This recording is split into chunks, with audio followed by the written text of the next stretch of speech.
The Truth Setting You Free has made it a mission to attack all of us who own more than one console. He believes in a society that where Sony rules. That never happened before. That it would be all peaches and flowers, and everyone would be nice. And here's the video. Take a look. What's up, Truth Setting You Free? I'm just a little curious. I've been watching some of the videos recently, some of the people here on YouTube, and there seems to be a running theme of companies are only out for money. Money, money, money. And in that same message, those same people will say, you are missing out if you don't buy all the consoles. You see, we participate every single time we put our money into something. We participate in what's called an industry. And when an industry is monopolized, things tend to be, favorable towards that monopolization. And when things are, when things lean towards that monopolization, you usually end up in either dead competition or weakened competition. You are missing out if you don't buy all the consoles. These companies are just out for money, yet then they go about telling you to okay the bad things these companies do by buying their products. Because Sony has never done anything vicious before. Buying out exclusives last generation and the generation before that, that's nothing like Microsoft's doing. Charging $30 for an 8 megabyte memory card to this day, that's not what Sony has ever done. You see things from a one-sided perspective. If Microsoft hadn't stepped up their game this generation, do you really think that the PlayStation 3 would have strived to be what it is today? Do you really think that they would have, worked on their infrastructure? Let me remind you of something. Phil Harrison and several of the people of Sony has said that PlayStation Network would not have existed if Xbox Live didn't exist. Oh, and also, would Microsoft had adjust their price if Sony didn't drop theirs? You see, these are things called a competition. If you don't buy other products, you'll live in a competition state where one company rules over all and you're forced to buy their products in order to sustain your habit or hobby.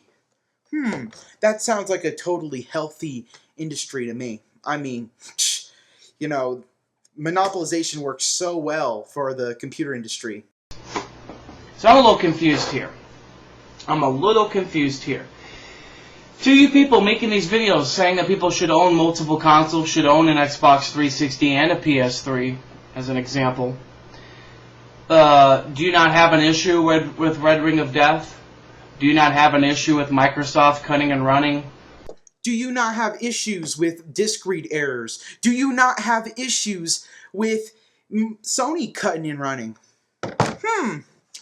Do you have not issues with Sony and cutting and running on their own console this generation? Maybe you should stop supporting the PS3 since they cut out PlayStation 2 backwards compatibility, since they cut out Linux support, and everything that they used to make you buy their console. Because Phil Harrison, the person who supports all your ideologies, is gone. And now they're going to start charging for PlayStation Network.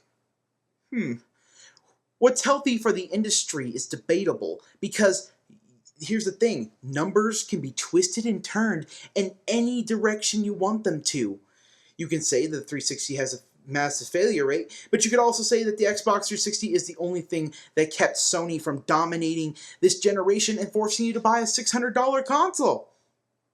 Last gen, do you not have an issue with them charging for you to play online?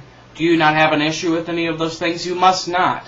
You must take no issue with those because you're not admitting any fault in backing the products, backing the companies that have done these things. Same goes for myself with Sony. I've really admitted it numerous times that I bought a $600 launch PS3. And what consumers brought down the price of the PS3? What consumers got Sony to improve their online? I believe it's consumers who bought this console. I believe it's the consumers who bought this console that got Nintendo to advertise in different ways and got Nintendo to innovate on their strategy towards a home audience. Where something Sony obviously forgot. But, obviously you don't know both sides of the argument because you've never owned a 360. You've said yourself that you've barely ever played one. So, do you have any room to make this argument in at all? That's the real. I'm guilty of telling Sony it's okay to charge that much for a console. Now I can come up with reasons on why they had it at that price point, that they were actually losing money. I can come up with reasons on why I made that purchase, that I happened to walk into $600. There are reasons to own every console. There are these things called games that are exclusive to each platform. But apparently, you don't understand that maybe a gamer would want to buy Halo even though he owns a PS3, or someone that owns a 360 would like to try Uncharted 2, so they buy a PS3. It doesn't make sense to you that, some people want to play good games. And the best way to play good games is to own all the platforms. This is such a new concept to you, isn't it? That Christmas of 2007. And, I can make all those excuses, but the guilt is still here.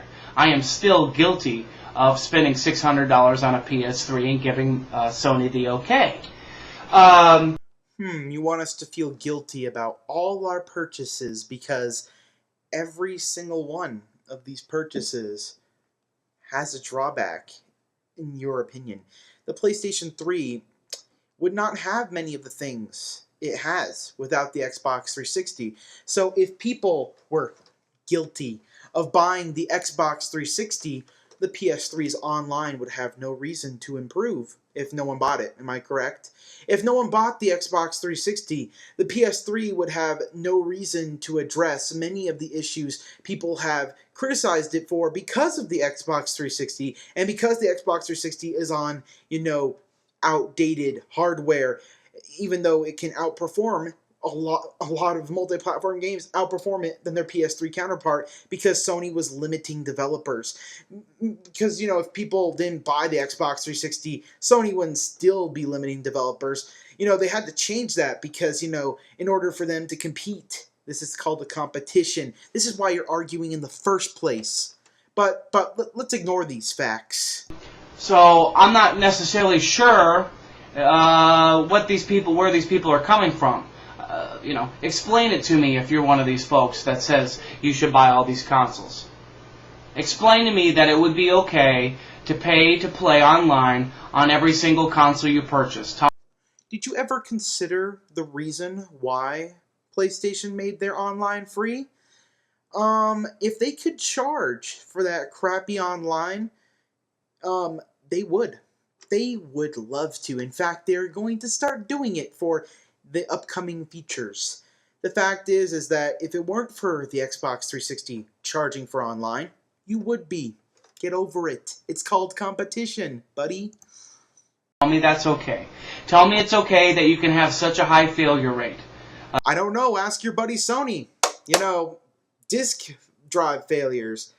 Hardware failures on newer ones because they were melting. I don't know. Apparently, it only applies when Microsoft is involved because you want to push your stupid ass agenda of Sony. Tell me those things are okay then, because you have to. Because otherwise, you're countering yourself. Nope, I'm not countering myself, because then I would be countering myself again for buying this. For buying this.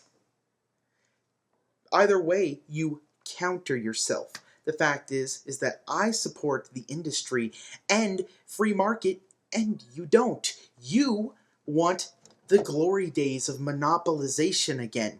You don't care that, about what Microsoft does, because you didn't care when Sony was doing it. You just want Sony to be on top.